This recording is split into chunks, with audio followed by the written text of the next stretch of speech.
사무엘상 20장 1절입니다. 다윗이 라마나요에서 도망하여 요나단에게 이르되 내가 무엇을 하였으며 내 죄악이 무엇이며 내 아버지 앞에서 내 죄가 무엇이기에 그가 내 생명을 찾느냐. 요나단이 그에게 이르되 결단코 아니라 네가 죽지 아니하리라. 내 아버지께서 크고 작은 일을 내게 알리지 아니하고는 행하지 아니하나니 내 아버지께서 어찌하여 이 일은 내게 숨기리요 그렇지 아니하니라. 다윗이 또 맹세하여 이르되 내가 너에게 은혜 받은 줄을 너의 아버지께서 밝히 알고 스스로 이르기를 요나단이 슬퍼할까 두려운즉 그에게 이것을 알리지 아니하리라 함이니라. 그러나 진실로 여호와의 살아계심과 너의 생명을 두고 맹세하노니 나와 죽음의 사이는 한 걸음뿐이니라. 아멘. 우선 3절까지 봉독해 드렸습니다. 지금 다윗이 심각하게 요나단에게 하는 말이죠. 나와 죽음의 사이는 한 걸음뿐이다. 이제 곧 나는 죽을 수밖에 없다. 그 얘기죠. 정말 죽음이 내 코앞까지 다가왔다. 그래서 이제 한 걸음만 내디디면 나는 이제 죽을 수밖에 없다. 이런 얘기죠. 이 얘기를 들었을 때에 요나단은 깜짝 놀랐습니다. 어떻게 그런 말도 안 되는 소리를 하고 있느냐. 어떻게 그런 일이 가능하냐. 네가 얼마나 왕에게 충성을 다하고 많은 전공을 올리고 정말 훌륭한 장수고 나라의 충신인데 그리고 이제는 사위까지 됐잖아요. 그런데 어떻게 아버지가 너를 죽일 수 있겠느냐. 말이 되는 소리냐. 요나단으로서는 이런 건 상상을 할 수가 없었죠. 이런 일은 있을 수 없다고 생각을 했죠. 물론 앞에서 창을 2번 던진 적이 있어요. 아마 그렇지만은 그것까지 요나단이 자세히는 몰랐던 것 같아요. 그리고 또 무슨 일이 있어도 우리가 한번 신뢰하고 있으면요, 웬만한 문제는 그냥 다 덮어주고 이해하려고 하는 그런 경향이 있습니다. 누구든지. 특히 자기 아버지나 자기 자식이나 이런 어떤 친족 간에는요, 설령 욕설을 하고 대노를 하고 매를 가하더라도 그래도 기본적인 신뢰라고 하는 거는 있지요.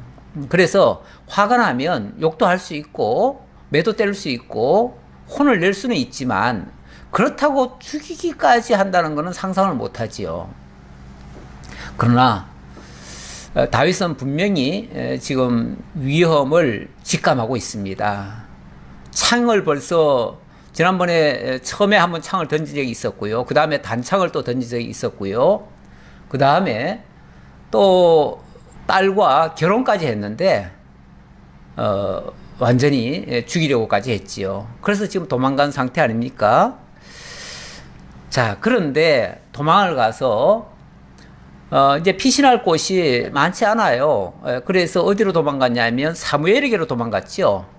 그래서 라마에 갔더니 사무엘이 내가 너와 함께 해주겠다 그러면서 나요시라고 하는 곳에 안전가옥을 마련해 놓고 거기서 다윗을 머물게 했습니다. 그런데 그 소문이 사울에게 또 전달이 되지요. 그래서 이 사울이 사람을 보내가지고 다윗을 죽이려고 했습니다. 그런데 이상하게 다윗을 죽이러 가는 사람들마다 그곳에 가서는 완전히 사무엘의 사람이 돼버려요. 완전히 선지자가 돼버려요. 그래서 그들이 사람을 죽이러 간 사람들이 사람을 죽이거나 잡아오는 게 아니고 오히려 하나님의 말씀을 전하고 있는 중이에요. 이런 황당한 일이 어디 있나요? 그러기를 한 번만이 아니라 무려 3번이나 그런 일을 했어요. 도저히 안 되겠으니까 그 다음엔 자기가 직접 왔습니다. 직접 왔는데 직접 왔다가 심지어는 사울마저도 완전히 사람이 변해가지고 예언자가 돼버려요. 더군다나, 옷을 다 벗어버리고, 그리고, 완전히 예언자가 돼버렸죠. 자, 그래서, 이제, 새 사람이 됐는가 보다. 이렇게 생각을 했겠죠. 이렇게 생각을 했겠죠. 그래도, 어쨌든, 다윗이 다시 사울에게 가는 것은 굉장히 두렵습니다. 조심스럽습니다. 아무리 새 사람이 되었다고 하고 아마 그랬겠지요. 사울은 야 다윗아, 내가 그동안 너에게 대해서 잠시 뭔가 오해를 했나 보다. 아니면은 악심 때문에 내가 못된 생각을 했었구나. 내가 다시는 안 그러마. 이제는 하나님의 신이 내게 감동을 해서 나도 이제 예언자처럼 예언도 하고 그러지 않느냐. 그러니 아마 다시는 걱정하지 마라. 그리고 다시 와라. 아마 그랬는지 모르겠어요. 그랬는 것 같기도 해요. 그런데 20장이죠. 20장에 다윗이 라마나요에서 도망하여 요나단에게 이르되 내가 무엇을 하였으며 내 죄악이 무엇이며 내 아버지 앞에서 내 죄가 무엇이기에 그가 내 생명을 찾느냐. 이 다윗은 이 사울의 이런 행동이 진정성이 없다고 생각을 했습니다. 진짜 마음이 변하고 하나님의 사람으로 바뀌어지고 그래서 진심으로 정말 다윗에 대한 적대감을 내려놨다면 물론 뭐 다시 돌아올 수도 있지요. 다시 돌아올 수도 있는데 솔직히 다윗은 그게 믿어지질 않았습니다. 그래서 일단은 사울이 라마나요까지 쫓아왔다는 것을 좋게 생각한 게 아니라 위기로 느낀 거예요. 그래가지고 이제는 다윗도 영영 이제 떠날 생각을 이제 아마 굳힌 것 같아요. 그 굳힌 것 같고 그래서 마지막으로 요나단에게 와서 요나단에게 한번 항의를 하는 거죠. 좀 따져 묻기도 하고요. 그렇게 해서 내가 무엇을 하였으며 내 죄악이 무엇이며 내 아버지 앞에서 내 죄가 무엇이기에 그가 내 생명을 찾느냐라고 따져 묻는 겁니다. 도대체 내가 뭘 했느냐, 내가 무슨 일을 했길래 너의 아버지가 나를 이렇게 미워하느냐, 그 말이죠.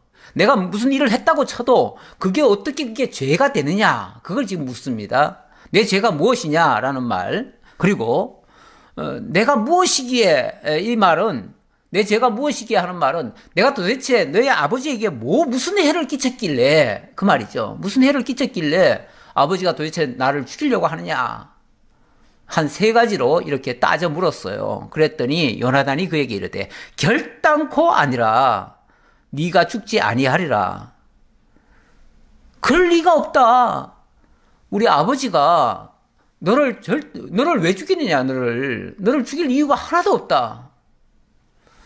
그렇죠. 제3자가 봤을 때는 죽일 이유가 하나도 없죠. 누가 봐도 사실은 사울이 다윗을 죽일 이유가 있습니까? 없지요.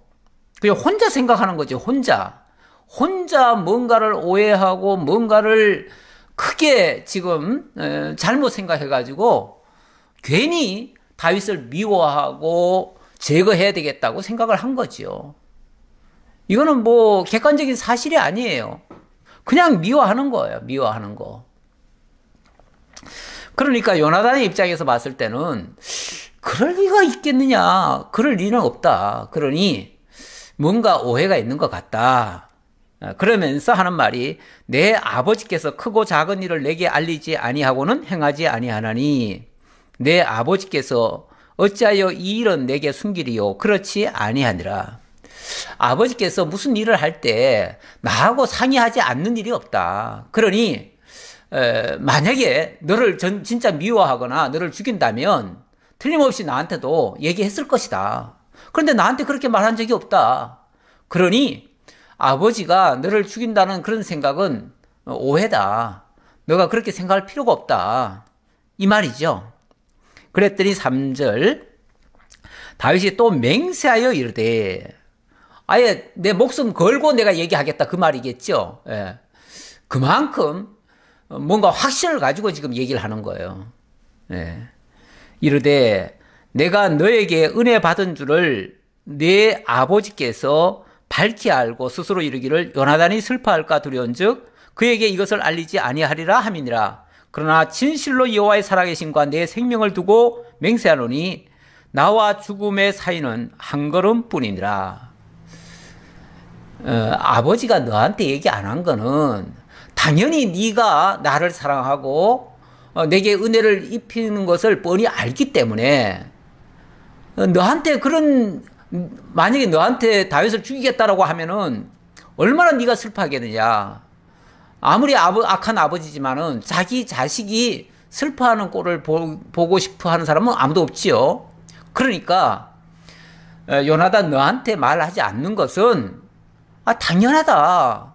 그래서 말 안 하는 거지 죽일 마음이 없어서 안 하는 게 아니다. 그 얘기죠.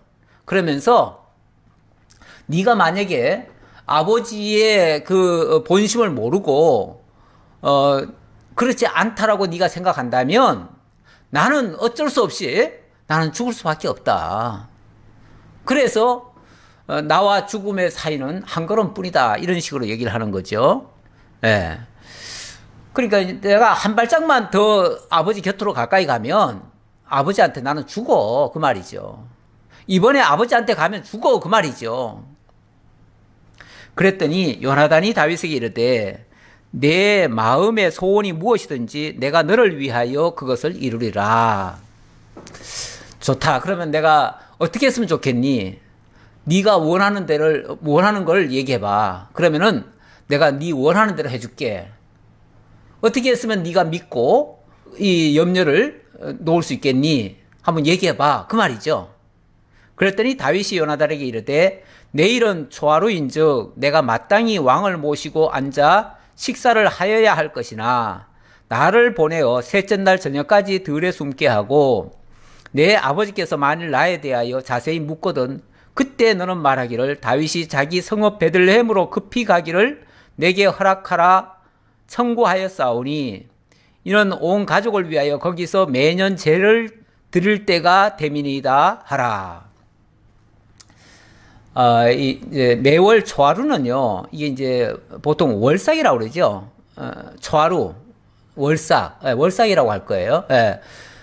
이 날은 한 달에 한 번이에요. 한 달에 한 번인데 이 날은 아마 모든 신하들을 다 오라고 할 거예요. 그날은 신하된 자들은 의무적으로 와야 돼요. 와야 되고 신하된 자들은 무조건 와야 되는데 이게 이제 하루만이 아니라 아마 3일 동안 하는 것 같아요. 그래서 모여가지고 한 달 동안 있을 일들을 의논도 하고 먼저는 이제 하나님 앞에 제사를 드리겠죠. 제사 드리고 그리고 또 국정을 또 논하겠죠. 그래서 그때는 매우 중요합니다. 다 같이 함께 식사도 하고 그러니까 제도 참석하고 식사도 하고 이렇게 해야 되거든요. 그때 또 중요한 이야기도 나눌 수 있어요. 그런데 일단은 내가 이번 그 월삭에는 가지 않겠다. 신하라면 당연히 가야 되는데 내가 안 가겠다 그 말이죠. 안 가는데 이제 하루만 안 가면은 뭐 무슨 일이 있어서 못 오나 보다 그 정도 생각하지요. 근데 이틀이라도 안 와요? 3일이라도 안 와요? 이렇게 연거푸 안 오면 무슨 일이 있나? 아니면은 만약에 진짜 관심이 있다면 왜 안 오냐고 아마 물을 거다.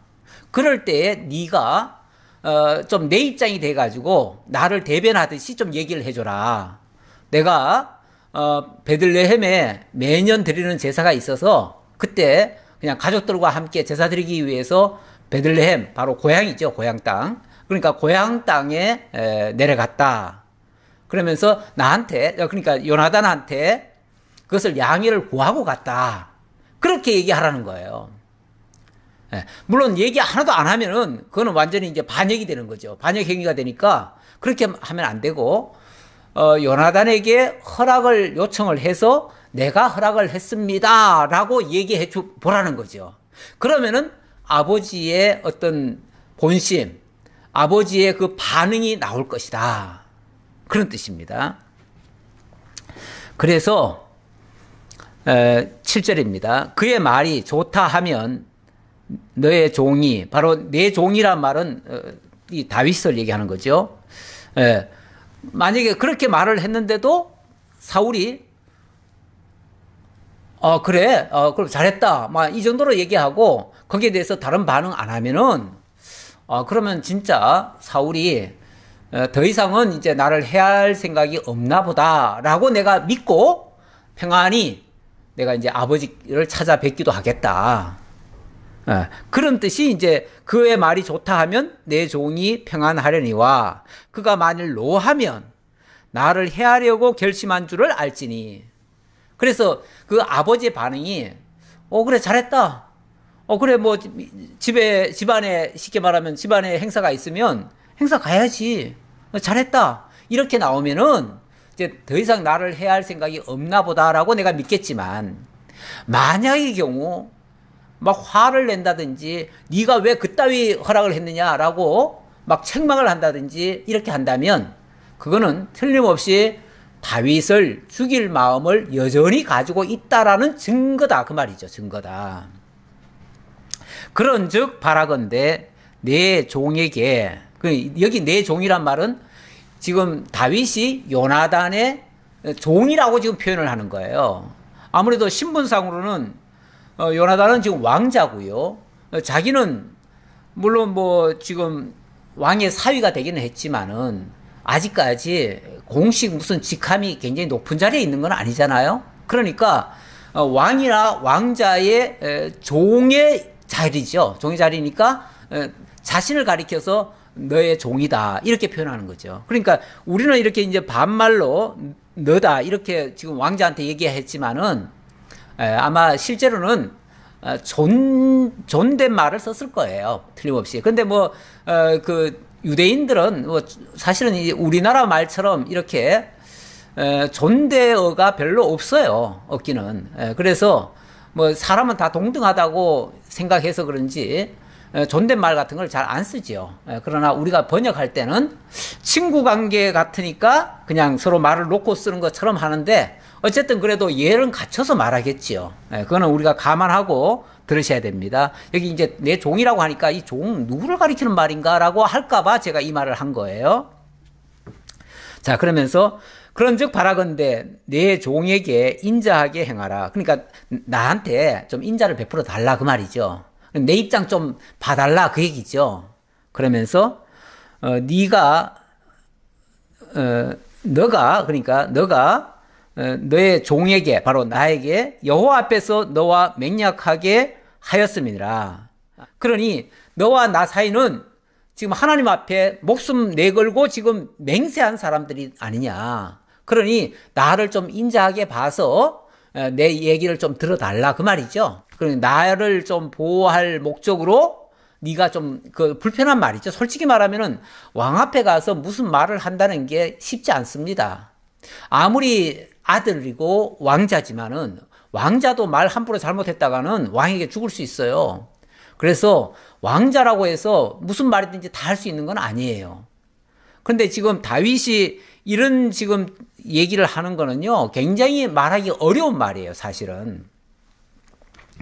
하지만은 네가 나와 맹약을 한 사이니까 그렇게 좀 해줬으면 좋겠다라고 얘기를 하는 거죠. 그러면서 그러나 내게 죄악이 있으면 네가 친히 나를 죽이라. 나를 내 아버지에게로 데려갈 이유가 무엇이냐 하니라. 그런데 만약에 너도 아버지와 똑같은 생각이라면 그러면은 뭐 굳이 날 끌고 아버지한테로까지 갈 것도 없다. 갈 것도 없이 네가 이 자리에서 날 죽여버려라. 네. 그러니까 그만큼 지금 다윗이 자기의 진정성을 지금 토로하는 거예요. 내 본 마음은 지금 이렇다. 왜냐하면 아버지가 나를 죽이려는 게 너무나 명백하고 내가 지금 아버지한테 가면 틀림없이 죽는다. 그런데도 네가 자꾸 믿으라고 하고 그냥 가자고 하니까 진짜 그럴 바에는 내가 아버지 앞에 가서 죽느니 차라리 네 손에 그냥 죽는 게 낫겠다. 내가 네 손에 죽으면 영광이다. 그 말이죠. 아버지한테 죽으면은 참 억울하게 죽는 건데 너한테 죽는 거는 내가 기쁨으로 내가 받겠다. 죽음을 받아들이겠다. 이제 그 얘기예요. 그랬더니 요나단이 이르되 이 일이 결코 너에게 일어나지 아니하리라.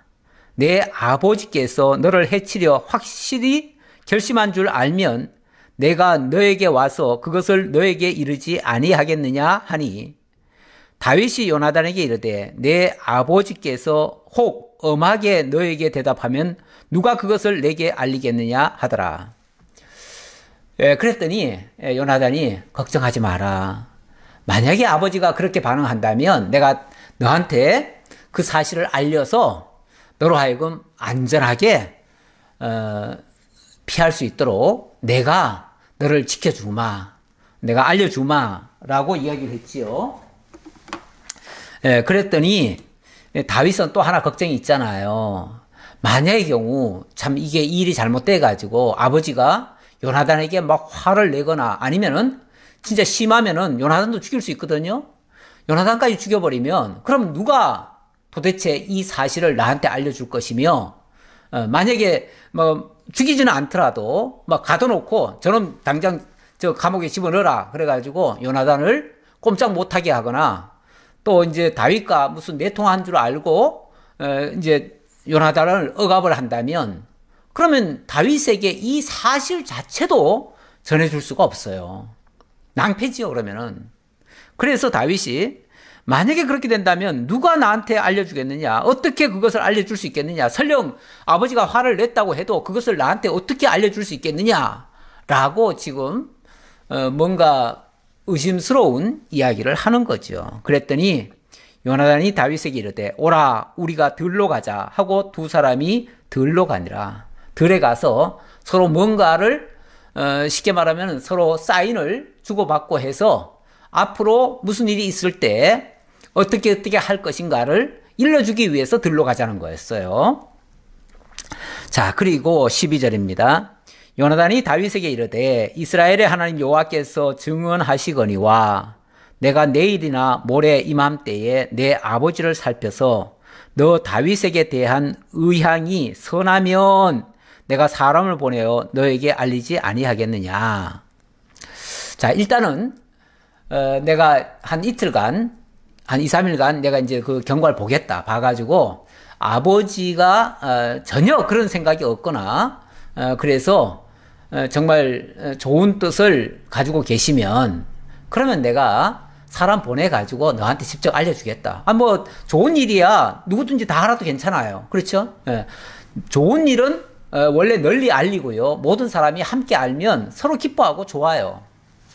근데 솔직히 나쁜 일, 또 이게 위험한 일, 이런 것들은 다 알면 안 되죠. 그럴 때는 이건 몰래 일처리를 해야 됩니다. 그래서 13절. 그러나 만일 내 아버지께서 너를 해치려 하는데도 내가 이 일을 네게 알려주어 너를 보내어 평안히 가게 하지 아니하면 여호와께서 나 요나단에게 벌을 내리시고 또 내리시기를 원하노라. 여호와께서 내 아버지와 함께 하신 것 같이 너와 함께 하시기를 원하노니. 자, 근데 이제 만약의 경우 혹시라도 또 아버지가 아주 악한 생각을 할 수 있고 또 뿐만 아니라 그 위험한 상태까지 만약에 도달하게 되어지면 그러면은 이 사실을 빨리 다윗에게 알려줘야 되거든요. 알려줘야 되는데 만약에 어떤 경우라도 만약에 너한테 그렇게 알려줄 그 기회를 얻지 못하거나 내가 또 그것을 만약에 소홀히 해가지고 너한테 알려주지 못해서 네가 화를 입는다면 거기에 대한 모든 죄, 거기에 대한 모든 형벌, 그것은 내가 대신 받겠다 그 말이죠. 정말 사람한테 벌을 만약에 못 받는다면 하나님이 벌을 내리시기를 원한다. 그만큼 내가 너를 안전하게 보호해 주겠다. 그 지금 다짐을 하는 소리죠. 어찌 보면 맹세 같은 이야기예요. 그러면서 너는 내가 사는 날 동안에 여호와의 인자하심을 내게 베풀어서 나를 죽지 않게 할 뿐 아니라 여호와께서 너 다윗의 대적들을 지면에서 다 끊어버리신 때에도 너는 내 인자함을 내 집에서 영원히 끊어버리지 말라 하고 이에 요나단이 다윗의 집과 언약하기를 여호와께서는 다윗의 대적들을 치실지어다 하니라.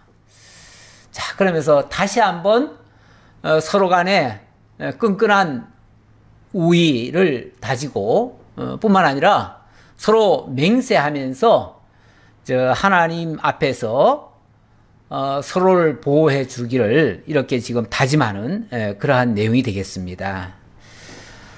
자, 그러면서 17절 다윗에 대한 요나단의 사랑이 그를 다시 맹세하게 하였으니 이는 자기 생명을 사랑한 같이 그를 사랑함이었더라. 다윗에 대한 요나단의 사랑이 그를 다시 맹세하게 하였다. 왜 사람이 좋을 때는 막 간도 빼주고 쓸개도까지 다 빼줄 것처럼 얘기하다가도요, 자기 불리한 일 있고요, 자기 어려운 일 있으면요, 아유 나 몰라, 나 더 이상 모르겠어, 그리고 내빼는 예가 참 많아요. 어려운 일만 닥쳐도 도망가고요, 뭐 조금만 틀어지면은 그냥 화를 내고 서로 미워하고 죽이려 들고 그리고 다시는 안 보려 하고, 이런 경우도 세상에는 허다합니다. 허다해요.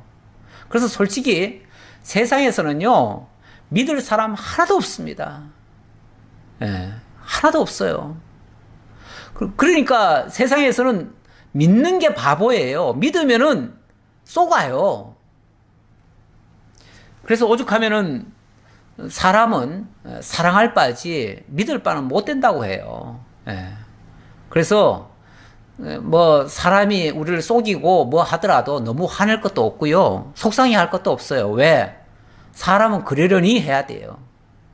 나도 약하고요, 상대도 약하고요, 다 약해요. 그래서 환경에 다 져요. 그러니까 불리한 환경이 되면 우선 자기가 살아야 되기 때문에 지금 남 돌볼 겨를이 없어요. 세상은 그래요. 우리도 지금 세상에 살다 보니까 그런 일 많이 당해요. 물론 우리가 그리스도께서는 우리에게 그렇게 하지 않기 때문에, 그리스도는 당신이 죽을지언정, 그래서 당신이 죽기까지 우리를 사랑하시고 우리를 위해서 모든 것을 다 내어주신 분이시죠. 그래서 그분을 아는 만큼 그분과 진정으로 한 지체임이 확인된 만큼 아마 형제간에도 사랑할 거예요. 형제를 위해서도 그만한 진정된 희생을 할 거예요.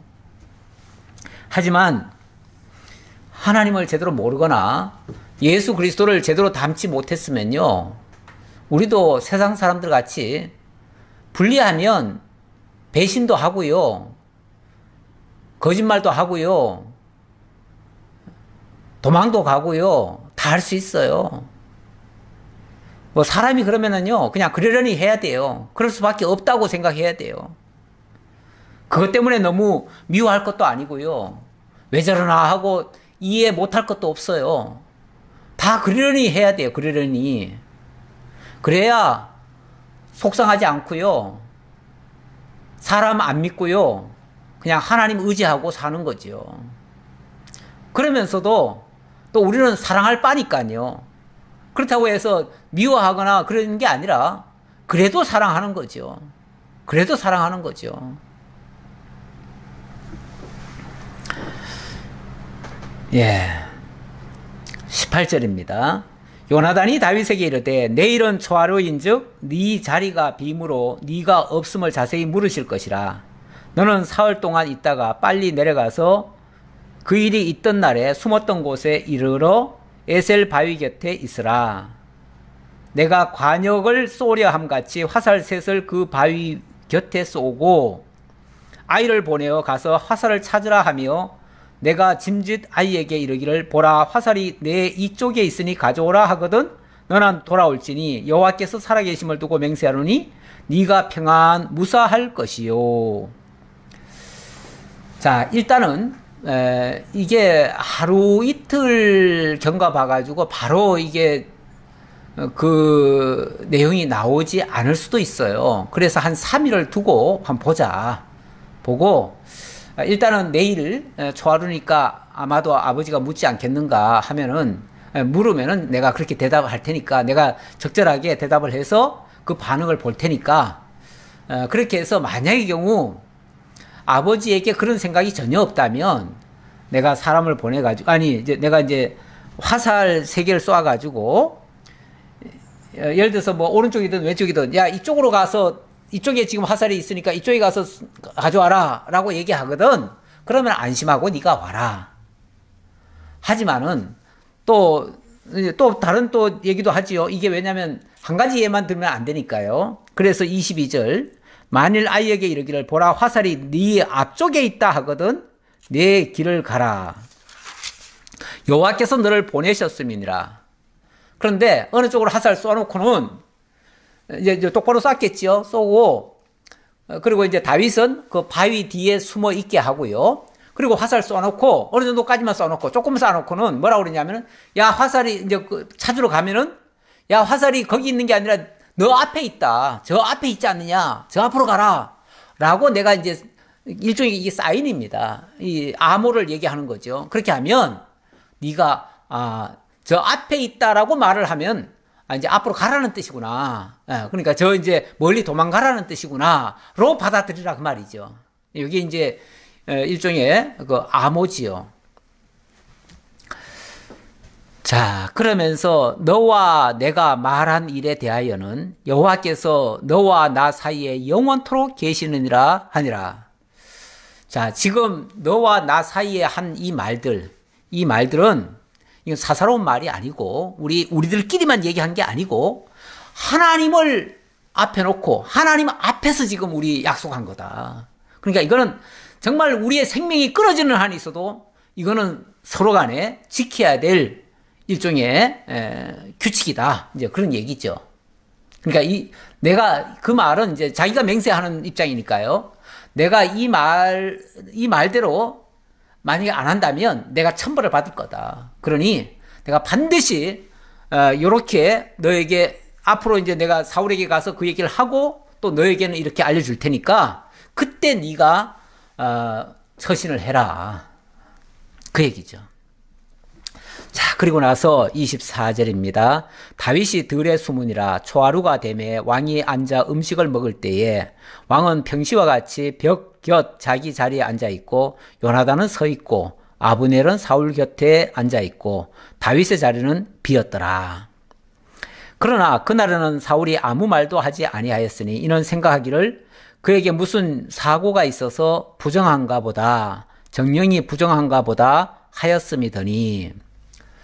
무슨 사고가 있어서 부정한가 보다. 예. 그렇죠. 유대인들은 특히 이제 율법에 의하면은 뭐 부정한 것에 접촉이 됐다든지 또 부정한 어떤 일을 했다든지 그러면요. 부지불식간에 잘못을 하는 경우가 있잖아요. 그렇게 되어지면 나는 부정하다라고 생각을 해요.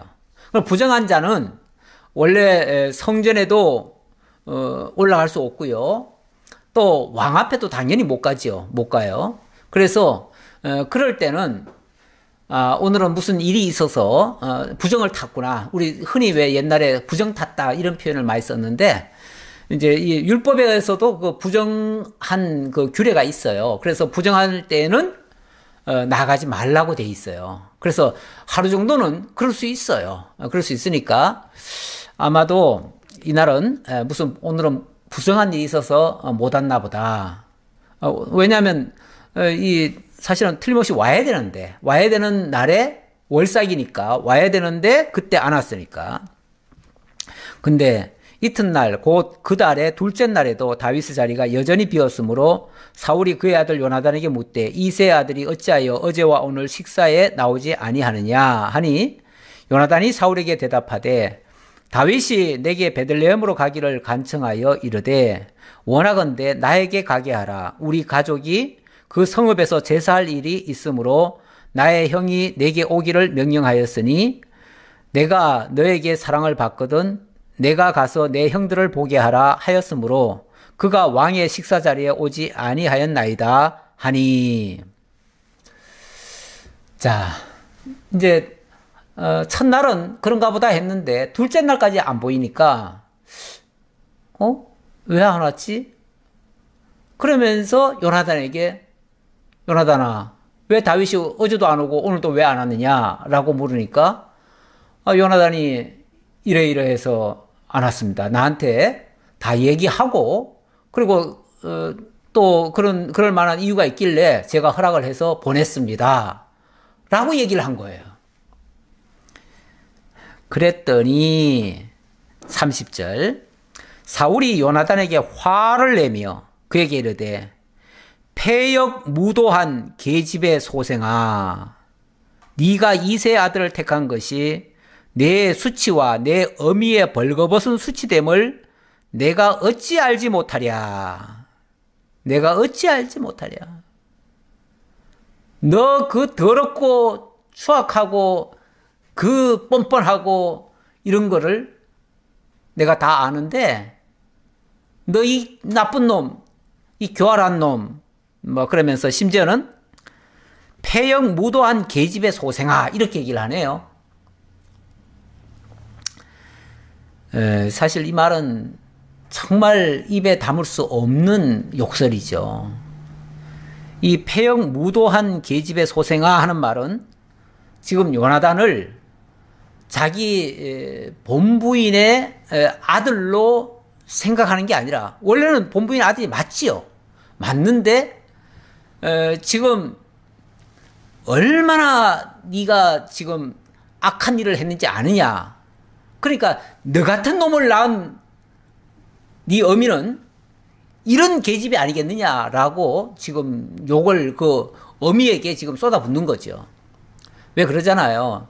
가끔씩 왜 개망나니 같은 아들이 있거나 그 아주 행동을 했으면은 그 아들만 욕을 해야 되는데 그게 아니고 사람들이 저런 놈을 낳은 그 어미 애비 그러면서 이제 욕을 하기 시작합니다. 그러면서 저런 인간을 놔놓고도 뭐 미역국을 먹은 그 어미는 어떤 여자겠느냐 그러면서 어미까지 욕하는 경우가 있어요. 있는데 지금 이 요나단을 욕하려고 요나단의 그 어미까지 사실은 욕을 보이는 이런 모습이죠.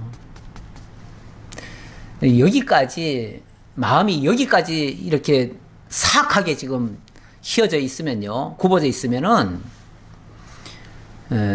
정말 사울은 돌이킬 수 없는 사람입니다. 이미 사고가 한쪽으로 완전히 기울어 가지고요, 판단력이고 뭐고 다 지금 흐트러져 버렸어요. 그래가지고 지금 이 상황도 제대로 파악을 못하고 뿐만 아니라 한마디로 말해서 자기에게 반대 놓는 사람은 뭐 아들이고 아내고 간에 그냥 다 나쁜 사람으로 취급하는 거죠. 자기 딸이라도 나쁘게 생각하고 아들도 나쁘게 생각하고.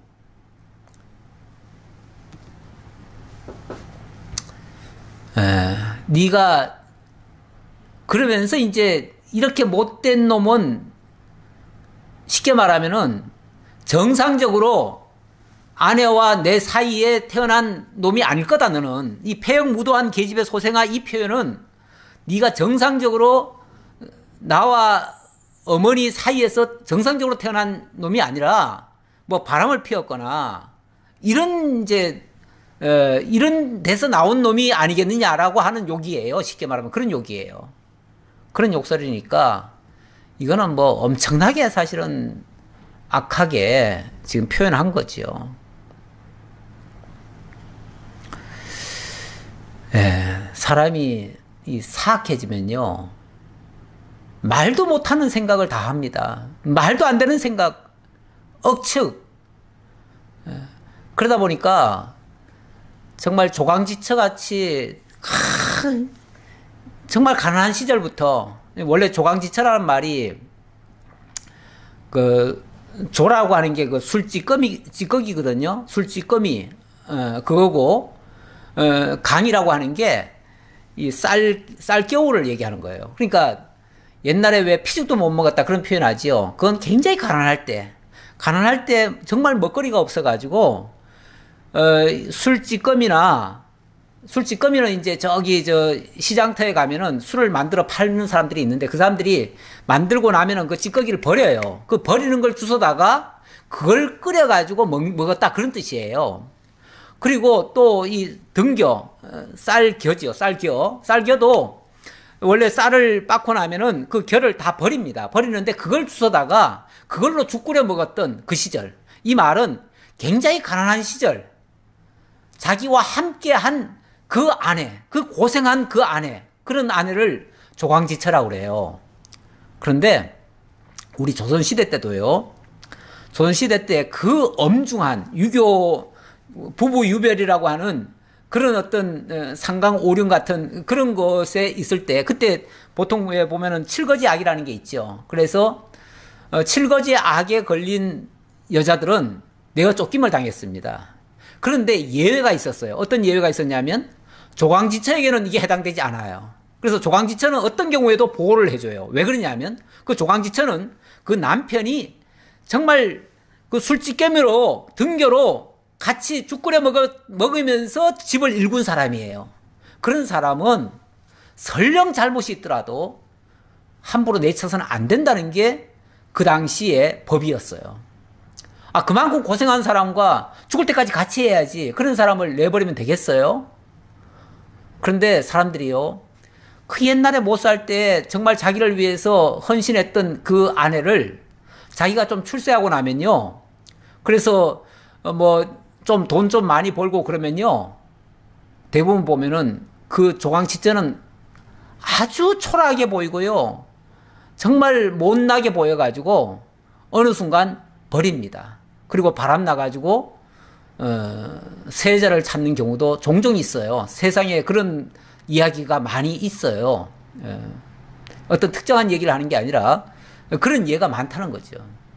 그러면서 뭐라고 악평을 하냐면 아주 못된 여자다, 아주 못쓸 여자다, 이렇게 얘기하는 거죠. 여기 이제 폐역무도한 계집아 이렇게 표현하는 것과 비슷한 얘기라 그 말이에요. 제가 그 얘기를 끝에 그런 예를 하나 들었습니다.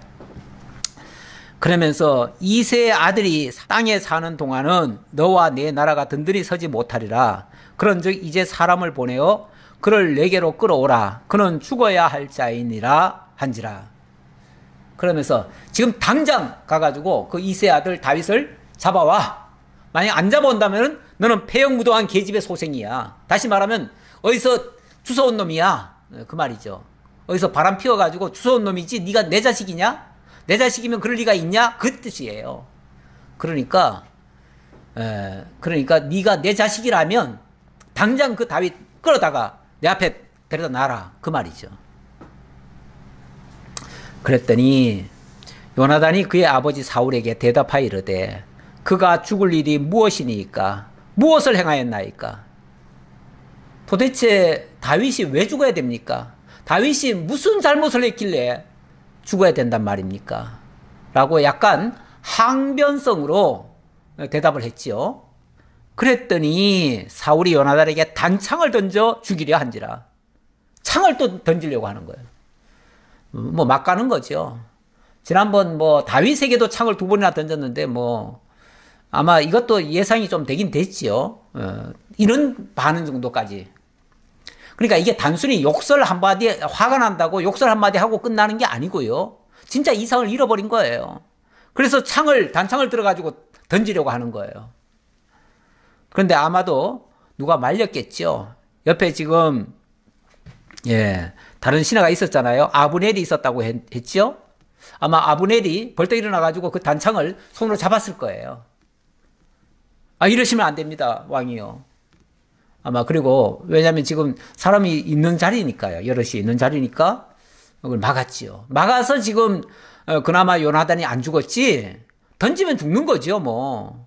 던지면 죽는데 그 순간 다른 사람들이 말려가지고 아마 안 죽인 것 같아요. 그래서 요나단이 그의 아버지가 다윗을 죽이기로 결심한 줄 알고 심히 노하여 식탁에서 떠나고 그 달에 둘째 날에는 먹지 아니하였으니 이는 그의 아버지가 다윗을 욕되게 하였으므로 다윗을 위하여 슬퍼함이었더라. 이 요나단은 절망스럽습니다. 절망스러워요. 이 아버지의 이런 태도 설마 했는데 다윗이 그렇게 말할 때 그 말이 고지 안 들렸는데 자기 눈으로 직접 목도를 한 거예요. 자기가 직접 경험을 한 거예요. 체험을 해버린 거예요. 그러고 나니까 아버지의 마음이 진짜구나. 진짜 다윗을 죽이려고 하는구나. 그래서 그 자리에서 그냥 식탁을 박차고 나와버렸어요. 예. 나와버리고, 그리고는 너무너무 슬퍼서 아마 통곡하고 울었을 거예요. 그리고는 아침에 요나단이 작은 아이를 데리고 다윗과 정한 시간에 들로 나가서 아이에게 이르되 달려가서 내가 쏘는 화살을 찾으라 하고 아이가 달려갈 때 요나단이 화살을 그의 위로 지나치게 쏘니라. 자, 일단은 이제 그날은 뭐 아마 그 저녁 때가 된 것 같아요. 그래서 이제 그날은 그냥 지나가고 그 다음날 아침 일찍이, 그러니까 제 3일째 되는 날 서로 이제 이 자리에 오자고 약속을 했잖아요. 그러니까 3일째 되는 날 이 요나단이 그 약속한 장소, 약속한 시간에 거기를 왔습니다.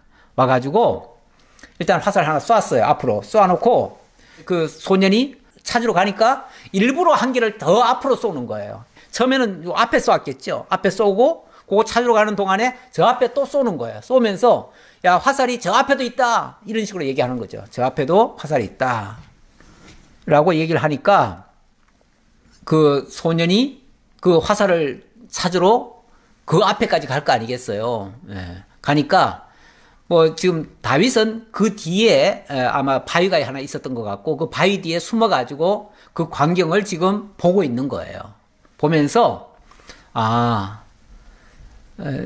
사울이 진짜 나를 죽이려고 했구나 라는 것을 이제 알고 그게 이제 신호가 간 거죠. 그렇게 해서 다윗이 이제 떠나가게 되는 내용이 되겠습니다. 요나단이 아이 뒤에서 또 외치되 지치 말고 빨리 다름질을 하라 하매 요나단의 아이가 화살을 주워가지고 주인에게로 돌아왔으나 그 아이는 아무것도 알지 못하고 요나단과 다윗만 그 일을 알았더라. 이건 뭐 이거 암호니까요. 이거는 비밀이죠. 둘 외에는 아무도 알아서는 안 되는 비밀이죠. 원래 우리가 좋은 일은요 마구 알리죠. 함께 다 많이 알수록 좋습니다. 좋은 일은. 근데 나쁜 일은 사실 여러 사람이 알면 안 돼요. 그런 일은 그 당사자들끼리만 알고 거기서 해결을 하는 것이 좋겠죠. 그래서 요나단과 이 다윗만 이 사실을 알고 그래서 그 비밀스럽게 서로 암호를 주고받고 해가지고 신호를 주고받고 해가지고 다윗이 무사히 도망을 갈 수 있도록 이렇게 이제 배려를 해준 겁니다. 요나단이 그의 무기를 아이에게 주며 이르되 이것을 가지고 성읍으로 가라 하니 아이가 가매 다윗이 곧 바위 남쪽에서 일어나서 땅에 엎드려 3번 절한 후에 서로 입 맞추고 같이 울되 다윗이 더욱 심하더니 이제 자기 그 화살 쏘던 그 화살과 그 화살 그 전통 이런 것들을 다 내려가지고 그 소년에게 주면서 너는 이거 가지고 집으로 가라. 나는 여기서 좀 바람 좀 더 쐬고 가겠다. 쉽게 말하면 내가 어제 너무 화가 나서 나 좀 바람 좀 쐬야 되겠다. 뭐 아마 그런 식으로 얘기했던 것 같아요. 그러니까 너는 집에 가 있어라. 그래야 나중에 이제 왜 요나단은 어디 있느냐 누가 물으면은 예, 요나단은 지금 어제 너무 마음이 안 좋아서 지금 바람 쐬고 있습니다. 지금 바람 쐬러 저 들판에 나갔습니다. 아마 이렇게 대답하겠지요. 예, 그렇게 하라고 이제 먼저 소년은 집으로 보내고 자기는 이제 다윗과 정말 부둥켜 안고 서로 우는 겁니다. 우는데 다윗은 뭐 친구 삼아 했지만은 그래도 예는 갖추죠. 왕자니까요. 그래서 3번 절한 후에 서로 입을 맞추고 같이 울었다. 그런데 다윗이 더욱 심하게 울었다. 뭐 다윗도 미리 예상은 했겠지만 막상 그 소리를 들으니까 정말 절망스럽지요. 혹이라도 사울이 좀 회개하고 돌이켰을까. 혹이라도 뭐 그렇지 않겠지만 혹이라도 그렇지 않았을까. 그렇게 했으면 하는 바람은 있었겠지요. 그런데 끝끝내 사울은 회개하지 못했고요. 다윗을 죽이고자 하는 그 마음에서 헤어나오질 못했어요. 그러니 절망인 거죠. 절망스럽죠. 그래서 더욱 심하게 울었다. 요나단이 다윗에게 이르되 평안히 가라. 우리 두 사람이 여호와의 이름으로 맹세하여 이르기를 여호와께서 영원히 나와 너 사이에 계시고 내 자손과 네 자손 사이에 계시리라 하였느니라 하니 다윗은 일어나 떠나고 요나단은 성읍으로 돌아가니라. 이렇게 해서 다윗과 요나단은 정말 그 깊은 우정, 이걸 사랑이라고까지 표현했는데 정말 형제보다 더 진한 그런 사랑을 나누었던 사이인데 이제 영영 결별의 순을 밟게 된 겁니다. 뭐 헤어지려고 헤어지는 게 아니고 죽으나 사나 어쨌든 뭐 요나단은 아버지 곁에 있어야지 어떻게 합니까?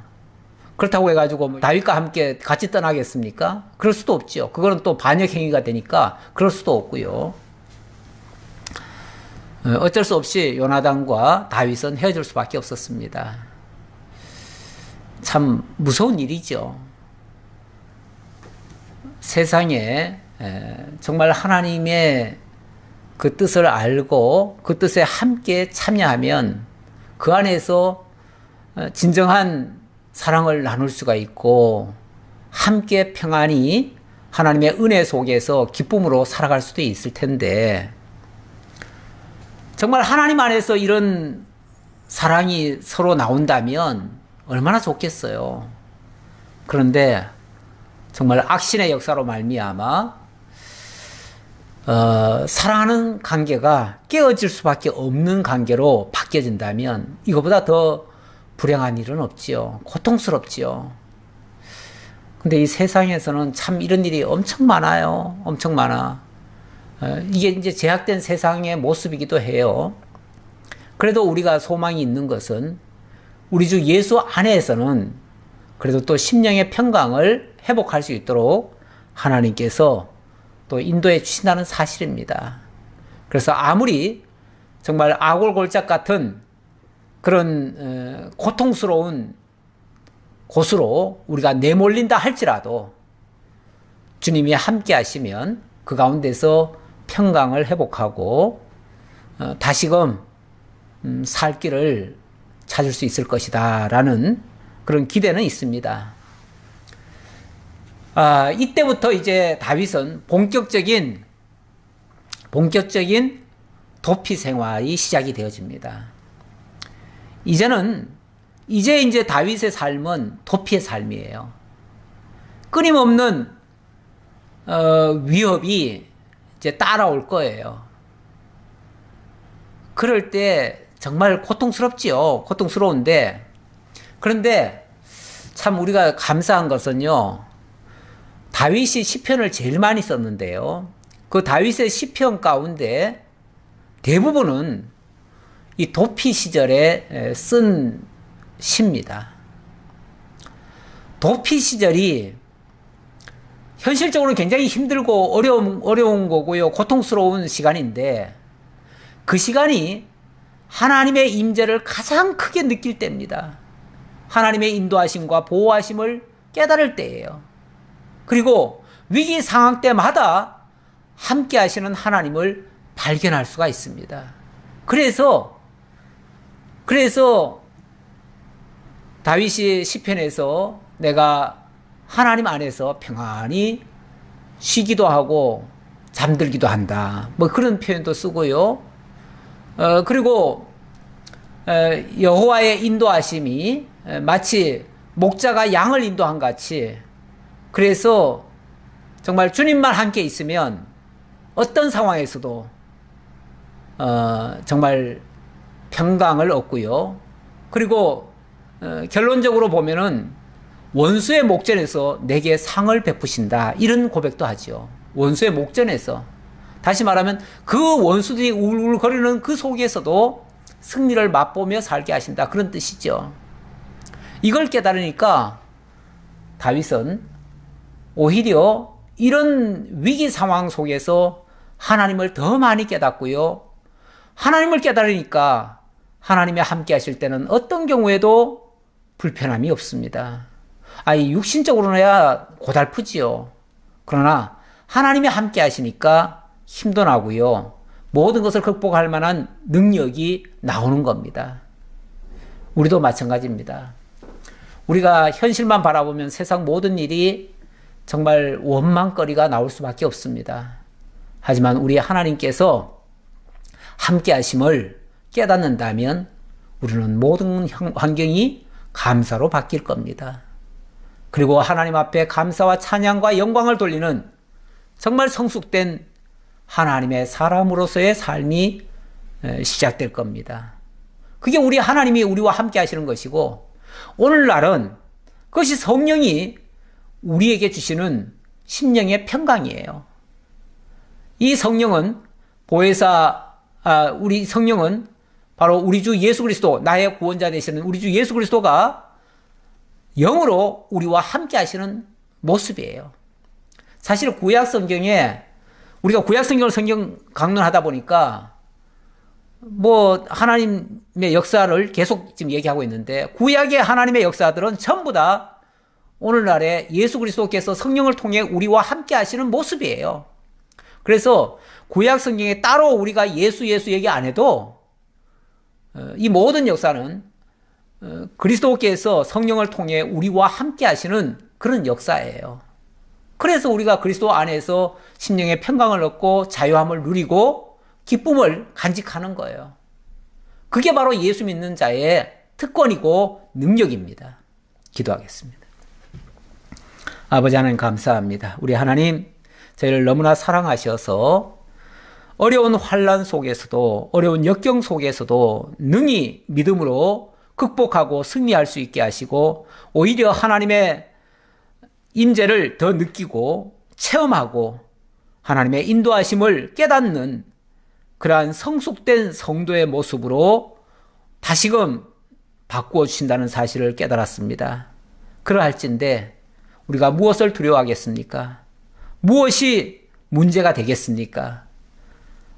모든 상황을 믿음으로 극복하고 승리하는 저희 모두가 되게 하옵소서. 감사드렸고 예수님 이름으로 기도하옵나이다. 아멘.